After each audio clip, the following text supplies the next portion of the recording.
listening to the Reactive Attachments podcast. I started this podcast after 16 years of dealing with reactive attachment disorder and attachment disorders in general, and the impacts that has on families all over. I also support those same families and communities of caregivers that are affected by children with attachment disorders. All of my opinions come from that space. I am not a medical professional. I don't have any licensing for any type of psychological or therapeutic intervention. I cannot create any kind of treatment plan or give medical recommendation or advice. I am not a social service provider either. I am simply a person who has been involved in this community for a long time, and I have met the needs of a very specific group of people within this community.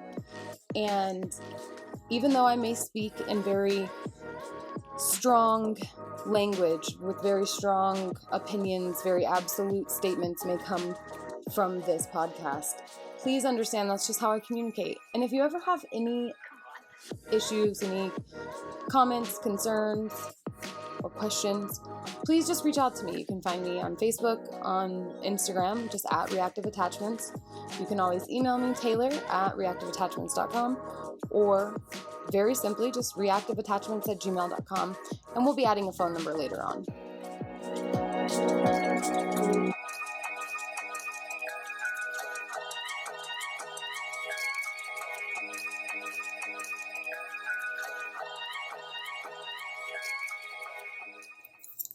Hello, everyone, and welcome back to the Reactive Attachments podcast.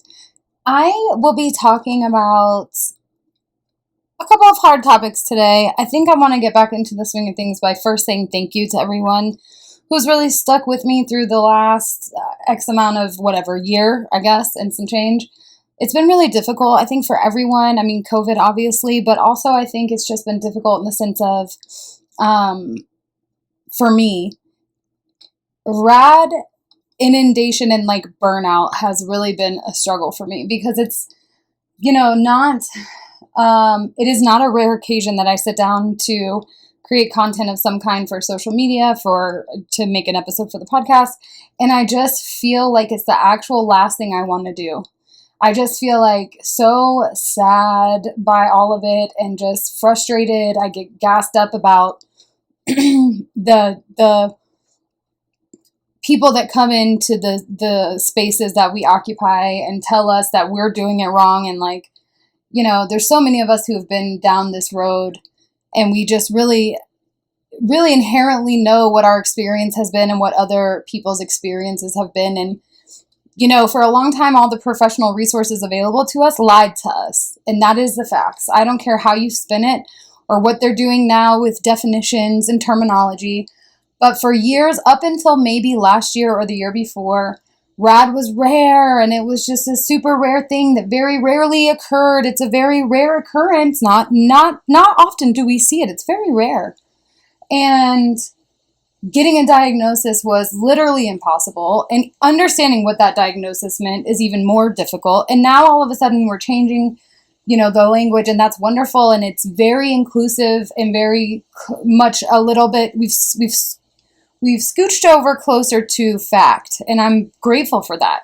But for so many years, it was such a struggle to just, have conversations with professionals and to have conversations with DHS, to have conversations with biological parents or with our spouse. And the hell that we experienced was so frequently misunderstood. We were judged and criticized. We were crucified at times by our own friends and family. So many marriages have been lost, and so many people have just been, not to be dramatic, but destroyed by just the misunderstandings, the misrepresentations, our own selfish desire to create families that led us to this path of something that we just weren't ready for, and there wasn't any resource out there that was solid and affirmative about it and being honest and exposing the truth. I felt really driven to try to expose that there was a space that was safe for families that knew what was up. We were no longer waiting around for DHS to pop up on us and support us and give us the things and the tools and the resources that we need, because it wasn't going to happen. I mean, every time DHS showed up, you felt like a piece of shit. And every time DHS showed up, you realized how little they were going to help. I mean, nobody was going to help you. If anything, they were going to hinder whatever progress you made. That is a long-standing experience. And it's hard to just, like, I felt like I could take a step back and just take a breath, because there were and there are so many, like, spaces that are available with people telling the truth now. And whether services are being rendered with factual, educated reactive attachment disorder information. I know, like I said, I know they're changing the verbiage, but for the sake of this podcast, we're just going to call RAD what it is, or what it was, and we're just going to refer to it as RAD for now. I mean, there are places now that you can go and you can get the answers, and there are groups, support groups, and I mean, it's just everything that you need is available if you can dig around a little bit. And I'm not saying that makes any one resource, including my own, less important. I just needed, and I don't even know, maybe I still need space. I have a totally different relationship now with my soon-to-be 17-year-old goddaughter that I raised. We have had the experience of, sending her to her biological dad once he got sober, and he's now remarried, and like, there's a lot of chaos that happens within that dynamic, of course, but I've seen some healing from him, and I've always said that I think the only people that can heal these wounds, or even begin to help heal these wounds, are the biological parents. And I believe that. Let me back up and say this. I haven't always said that. But since I've come to that realization, I've been very vocal of it. And I just intrinsically know that if there is any healing that can happen, I really do believe that it has to start with biological parents. If the child has the cognitive functions and the ability to process information isn't developmentally at a developmental deficit that is interfering with comprehension, I really believe that biological relationships with the mother and the father are the only way to begin kind of healing. And that is an unfortunate thing for all of us out there doing the caregiver job. But I think that begs the question once again, like, why are you doing this? Why did you take this child on? What were the pretenses in which, or the motivations in which you stood in that role? Because the truth is, we as women and as caregivers of all genders, like, we have to recognize, if not from a parental perspective, but from that of a child who had parents, we have to recognize that, like, there is always going to be a very strong, dynamic, complex connection between a child and the human beings that created them with their own DNA. I've said this in so many episodes and so many pieces of content. You can see my opinion on this for years. But you cannot go back to what should have been a secure attachment in a reactive attachment, and you can't necessarily create, and I don't know all of these to be, I don't know all these statements to be like fact, as far as if you want a resource, if you want me to credit a psychiatrist, like, I can't. But what I can tell you is what I've experienced in the last, decade and a half, is that biology matters. And if you don't form a secure attachment and you have a reactive attachment, okay, that's fine. I'm going to take it down. Sorry. The cat is in the way. So if you have a reactive attachment, does that mean that you can go back to the biological parents and form a secure attachment? I don't think that's what that means. But I think that you can get much closer to healing some of the reactivity and healing some of the primal wound, and get a much more well-adjusted child or teenager or adult even than you can without that relationship. And that's just how I've seen it, and I'm actively seeing it in my own experience with my own kid and her, her biological family. And, I have to ask, like, if you foster to adopt, or you foster, or you adopted, or you were placed in a kinship care role, what were your expectations? Because you have to be the evolved one. You have to be the adult. Like, I know that we all find ourselves looking around the room wondering when the adults are going to show up, but the truth is you have to be the adult. And if you don't have the emotional intelligence to be in these circumstances, you have to be the person that goes out and acquires the emotional intelligence. There's just no other way. Like, you have to be aware. You have to be always pushing and growing and evolving and doing the work, because they're going to want to meet their biological parent. And you can't just put your foot down and stomp around and say no. They are going to literally show you the most miserable sides of them. They're going to reject secure attachment behavior. But ultimately, like they say, it takes a village. Yes. And in lots of circumstances, a child will not have their biological parent and they turn out fine. And yeah, that's true. But it doesn't ever change that there is a wound there, and there will be work to be done there. That is period, point blank, end of story. I've never seen a child who lacks a secure attachment with the maternal, especially, parent that does not, in fact, have quite a bit of trauma that they have to heal regardless.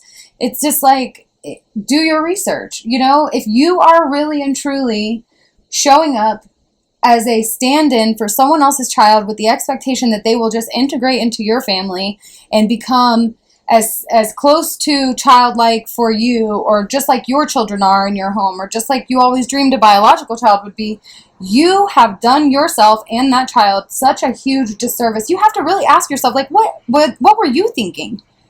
What were you thinking? How did you think that you were going to be able to recreate a relationship with a child that you make inside of a human being made of your own DNA, that you created inside of your body, that waited 9 months to meet you, all the things that I always say? You cannot recreate that bond. I don't care what anyone says.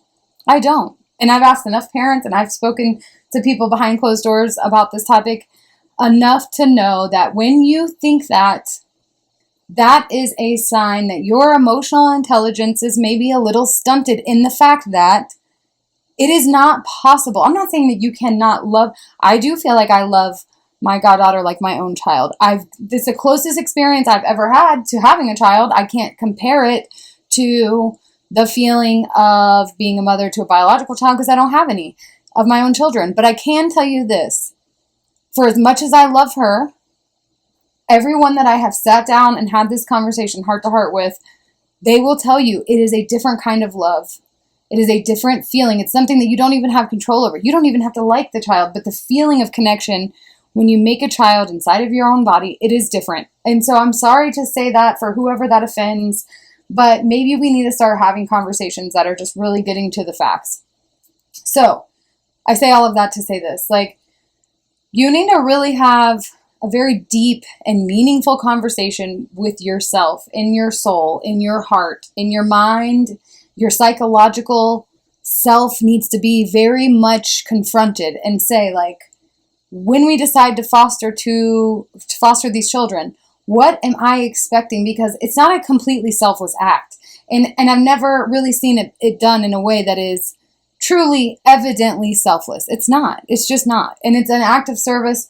It is an act of love for fostering, especially to me, in my experience, should only be done if you want to be of service to reunify families, to give families a chance to succeed.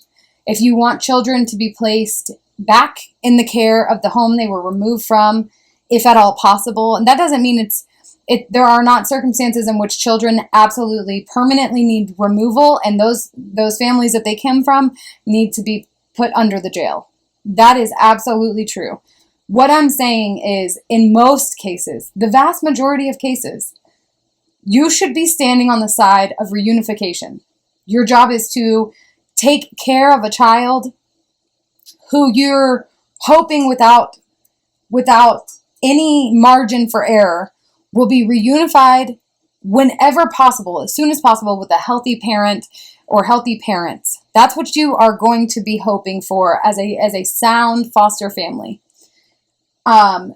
You should be the person that is rooting for growth and maturity and sobriety and whatever else is required of that parent that the child has been removed from the home. You should be the person standing there hoping that they win their child back, that they do the things necessary to get their child, that you should stand on their side. Because if you love children and you love families, you should always want what's best for the child, and you are never going to be all of the rare or rare/extreme cases, obviously not talking about those cases. I'm talking about the average case of addiction, of, unkept homes, truancy, things like this, or lack of medical care, ignorance and poorly educated people that are trying to raise families. The standard reason the children are removed. In all of those cases, you should be the person that is literally hoping and facilitating reunification. So you should know that the best thing for your child, your foster child, is reunification, is a relationship that is active, that is positive, that is successful with their biological parents, will always be the best case scenario, period. Just period. And with that being said, it's like, I guess the takeaway that I would like to everyone to kind of ask themselves and consider after this is over is, if you're in that situation, if you're in the situation of you were a foster family and you adopted, or you are in a long-term foster situation, or you are in a position that you stepped up for a child and you really wanted to integrate, and you've been trying to integrate and you failed at integrating, or whatever it may be, like whatever those very specific and individual circumstances may be, I really want you to ask yourself a couple of questions. I want you to ask yourself, what was I realistically expecting from this child, with or without RAD, knowing about attachment disorders, all of that aside? What was I expecting my life to look like? And why was I expecting that? Is it something that I was promised and I co-signed that against my better judgment? Is it something that I was convinced that I could create a family out of? I convinced myself I could create a family with this child, and it would be full of love, and it would be easy because I would just do all the right things. And you just told yourself, like, or maybe someone else told you, that if you just love this child, even though they had this trauma in the beginning of their life, even though they've had these experiences, or they've had, these losses, or whatever it may be, you just told yourself that you could do all the things needed to heal this child just with love. Or, what were you expecting? What were your expectations of your ability to parent a child that has trauma? What were you expecting your relationship to look like in 5 years with this child? Whatever your circumstances are, ask yourself that question. Like, were my intentions for this situation realistic? And if you still believe that they were, I would love to hear from you. If you still think that you can heal reactive attachment disorder, or, these types of deeply wounded, traumatic experiences, if you feel like you can heal these traumas with just by loving a child and showing up every day consistently for that child, that you'll just eventually wear down their defenses, and their fight or flight mechanism will just slowly disengage, and you will integrate this child into the home and the life that you saw for yourself? Or what was it? I think, like, so often we are so angry at the biological parents, and we say things to ourselves and amongst ourselves and to our children and to their children. We say things like, your parents didn't choose you, or if they could just get sober and they could just keep their promise, if they could just. And what we're doing is we're using language that tells the child, you're not good enough. I'm sorry that your parent doesn't see you as being good enough. I'm sorry that you're not enough to deserve your parents' sacrifice for sobriety, for staying away from crime, staying away from certain men, staying away from blank, blank, blank, blank, you name it. We're telling these children every day while we're expecting to integrate them into this loving life, this family, and a lot of us, in the circumstances in which they know about their biological parent or they're old enough to communicate about it, we're just telling them repeatedly. Every time their biological parent doesn't show up in the ways that we expect or the DCF expects, we're telling them, you are not enough for your parent to just make this one simple choice. All they have to do is pass a drug test. All they have to do is stay away from so-and-so. All they have to do is get a job and do this, whatever it may be. And we use this language like it's so easy. And I just think that over time, we tell ourselves that we're doing the things. We're the ones who need to be recognized, that we're the ones who've made the sacrifices. And we show up every day. And every day that we show up, it's never enough for you. Just like you're never enough for your parent. And that may seem extreme. People may listen to this and they may say that I am too soft on biological parents, that I'm too soft on addiction, that I'm too soft on whatever. And it's not that. It's not that I stand on the side of the parent. It's that I stand on the side of the truth. And the truth is, children that become teenagers and adolescents and adults, they are always on the inside ready to forgive their parent. And I am not talking about extreme cases, okay? If your father rapes you your entire childhood, I'm not speaking to those children. That is a level of abuse that cannot just be discussed in a simple conversation, okay? I'm talking about the vast majority of cases where children are permanently removed from parents that never had the skill set to even compete for their child.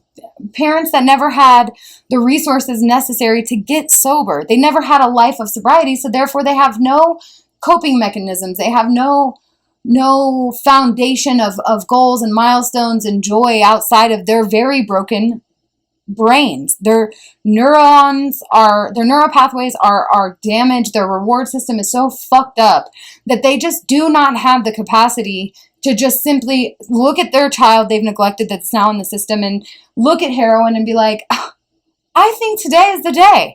I'm going to choose my child today. Every day they say that. And I know this for a fact because on top of being out here in the rad world, I'm also out here in the homeless community, in the drug addicted population of society that is forgotten and frowned upon, and I'm with them every day. I talk to them, I communicate with them, I show them love when they don't have it. I have very deep and meaningful conversations with people that no one else is talking to, and I hear their truth. I see them actively waking up and saying that today's the day they're going to get sober, and I've watched that failure just recycle itself over and over again. And I think that a lot of middle America, people that are qualified to be foster families are not familiar with the gritty, with the griminess, with the realities of homelessness and drug addiction. They're not out there in the real experience with these people. We get Narcan shipped to us and we take it to the streets and we see people in their cars nodded off that maybe they're dead, maybe they're asleep. Well, we don't take the time to guess and just think about it later. We get out of the car and we rush over to their car and we bang on their window until we can get them to wake up. And if we can't get them to wake up, we will call 911 and threaten to break the window open and do all the things. Because a life, whether you see the value in someone's parent's life or not, or someone's child's life, if you just look at drug addicts and you think, oh, they're just junkies and they chose this life and this is they're suffering the consequences of their own choices and actions. I just don't know how you can sleep at night, because for me, I know what it's like to suffer the loss of a life that was so valuable to me friends, specifically, I'm not in, I don't know if I'm in the headspace to even say their names out loud, but, we lost a very close to us, very important young man, and it was very unexpected. And he had not been honest with us about his struggles, and we thought he was sober from one thing, and it turns out he was sober from heroin.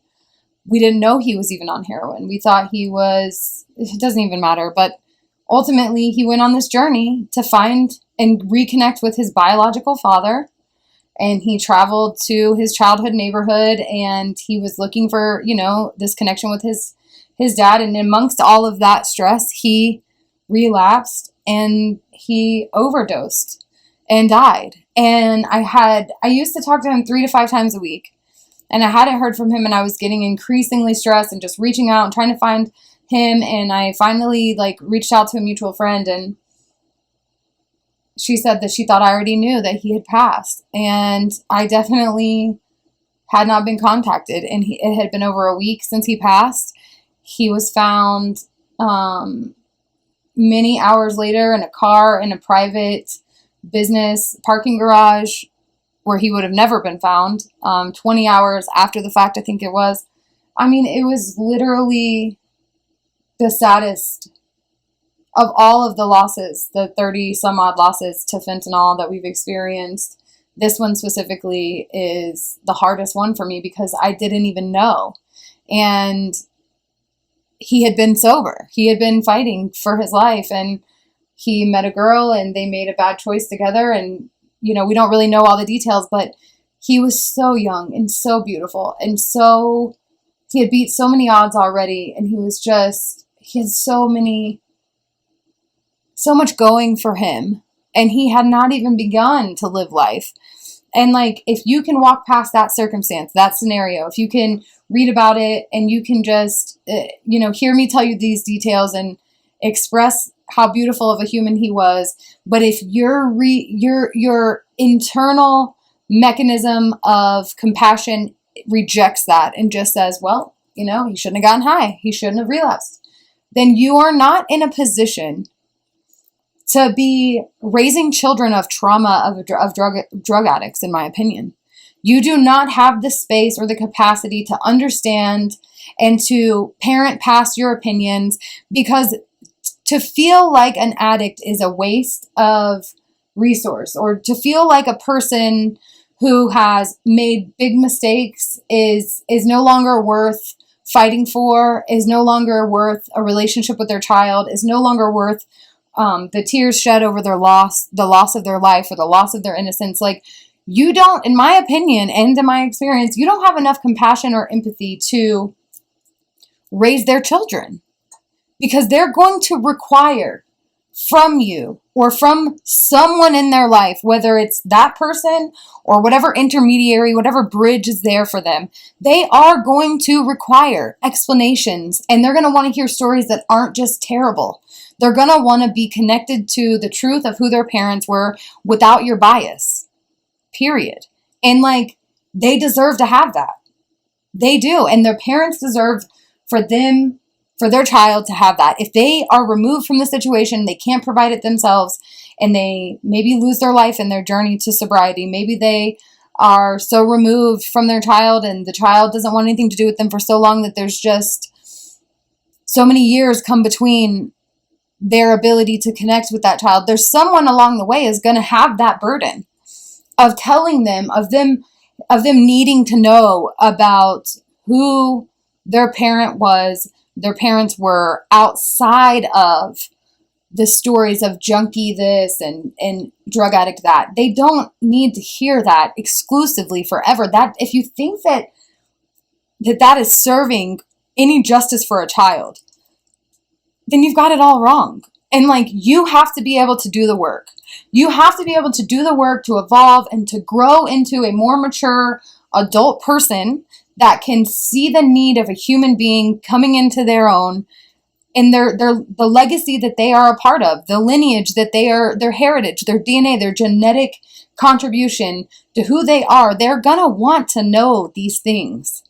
And I see it all the time. I see it in adults that have trauma from adoptions, from birth adoptions. I see it in children that have had many foster homes, and children that have failed to ever be placed in adoption and ended up on the street. I see it all the time. And I hear about it so frequently.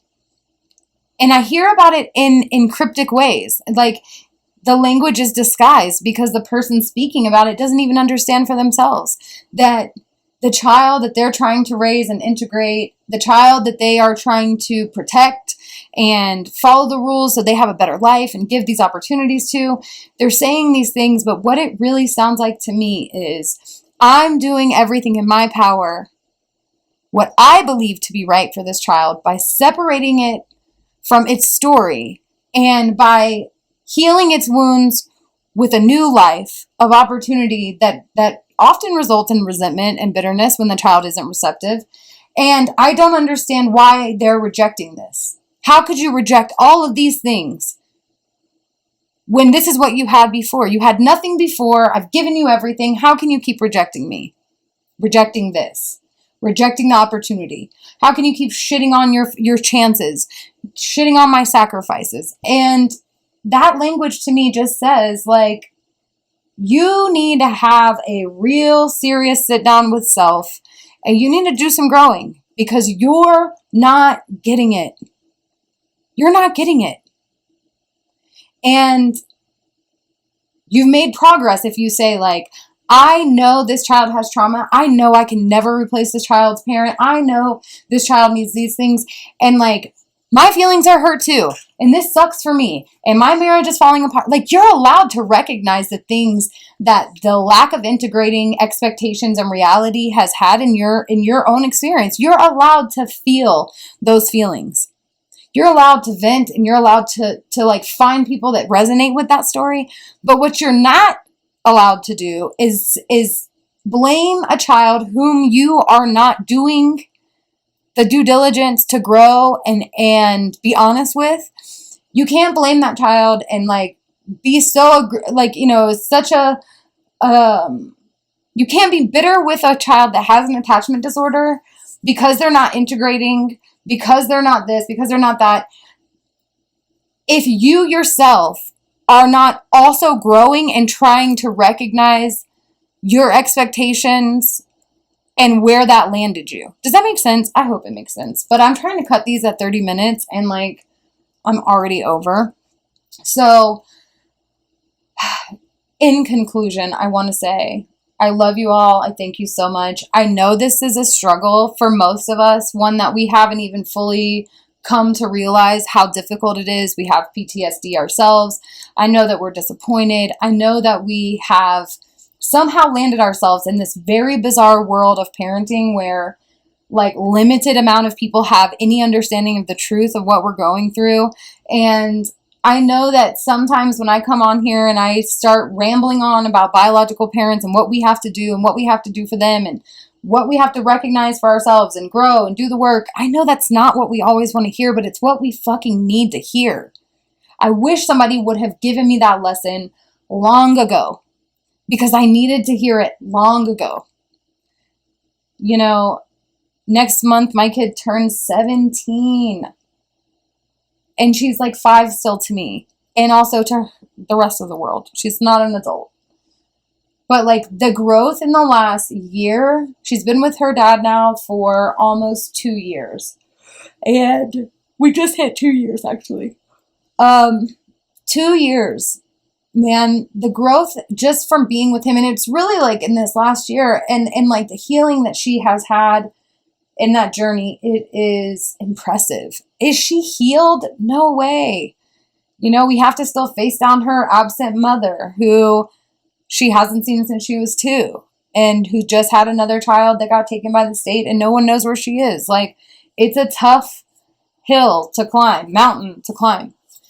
But what I can tell you is, like, she's getting really close to being ready to receive the truth of that. And like, she's asking questions now, and that shows me that she's becoming more secure with her dad, and like, she's now ready to maybe face some of the unknowns with her biological mom. And she's just grown in so many ways, and I'm really proud of her, and I love her so much still. And she hates me the least that she's ever hated me, because there's another nurturing enemy with the stepmom. So I'm out in the clear. She like is on my team now for the first time in her life.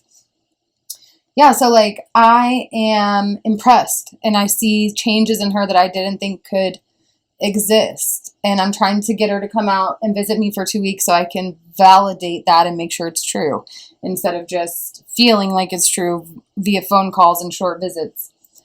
And I'll let you know. But at the end of the day, like, if you're not growing for you, and you're not asking yourself the tough questions, and you're not being like measuring your own expectations against your own reality, and like calibrating as you go, then you're doing it wrong, period. And I don't need a psychiatrist to tell me that. You guys know where to find me. reactiveattachments@gmail.com, Reactive Attachments on Instagram, on Facebook, and wherever else I am. I hope you guys are okay, and you're getting into the summer a little less crazy than last summer. Everybody in your family is safe and made it through COVID. My heart is with everyone who has experienced loss in this time, and regression and chaos. But yeah, we're going to get through, y'all. We are. And I'm going to try to get my shit together and be here for y'all more. So let's talk about it. If you have any questions or responses, you know where to find me. See you guys next time.